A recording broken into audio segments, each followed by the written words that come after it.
നമസ്കാരം. ഇന്നത്തെ വീഡിയോയിൽ ഞാൻ ആലപിക്കുന്നത് ചെറുശ്ശേരിയുടെ കൃഷ്ണഗാഥ എന്ന കാവ്യത്തിലെ ബാണയുദ്ധം എന്ന ഭാഗത്തിലെ ഏതാനും വരികളാണ്. ബാണനായുള്ളൊരു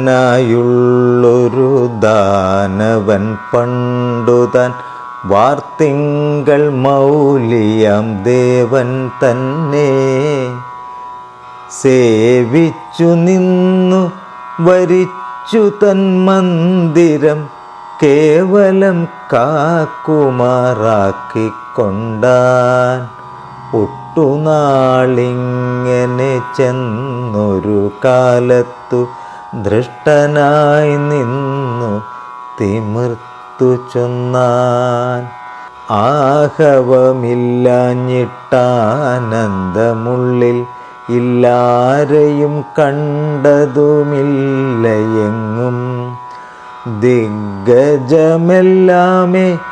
ചെന്നതു കാണുമ്പോഴൊക്കവേ പായുന്നു പാരം പാരം എന്നോടു നേരിട്ടു പോരു തുടങ്ങുവാൻ നിന്നോളം പോന്നോരെ കണ്ടില്ലെന്നാൽ നമ്മിൽ നൂറുങ്ങു പിണങ്ങി നിന്നിങ്ങനെ നർമ്മമായി നിന്നു കളിക്ക വേണം എന്നതു കേട്ടൊരു പന്നഗഭൂഷണൻ വന്നൊരു കോപം അടക്കിച്ചൊന്നാൻ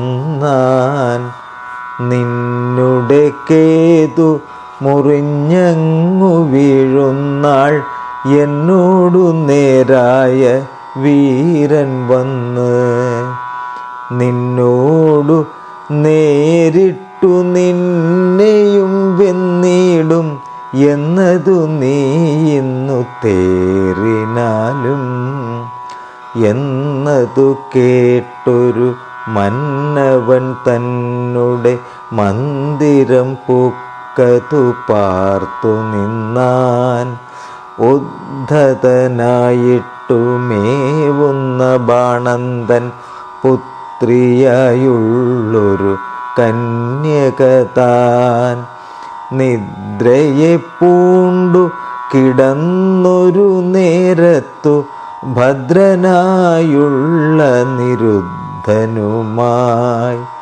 മംഗലമാളുന്നോരംഗജലീലതൻ ഭംഗികൾ പൂണ്ടു മയങ്ങും നേരം കണ്ണിലിണങ്ങുമുറക്കവൾ തന്നെയും തിണ്ണം വെടിഞ്ഞങ്ങു പോകയാലേ മേനിയിൽ മേവിന കാന്തനെ കാണാഞ്ഞു ദീനയായി നിന്നവൾ കേണതെല്ലാം ചാരത്തു നിന്നൊരു തോഴി താൻ കേട്ടു വിചാരിച്ചു നിന്നതു കേട്ടു ചൊന്നാൾ. ചെറുശ്ശേരിയുടെ കൃഷ്ണഗാഥ എന്ന കാവ്യത്തിലെ ബാണയുദ്ധം എന്ന ഭാഗത്തിലെ ഏതാനും വരികളാണ് ഞാനിവിടെ ആലപിച്ചത്. ഞങ്ങളുടെ ചാനൽ സബ്സ്ക്രൈബ് ചെയ്യാത്തവർ സബ്സ്ക്രൈബ് ചെയ്യുക. മറ്റൊരു വീഡിയോയുമായി കാണും വരെ നമസ്കാരം.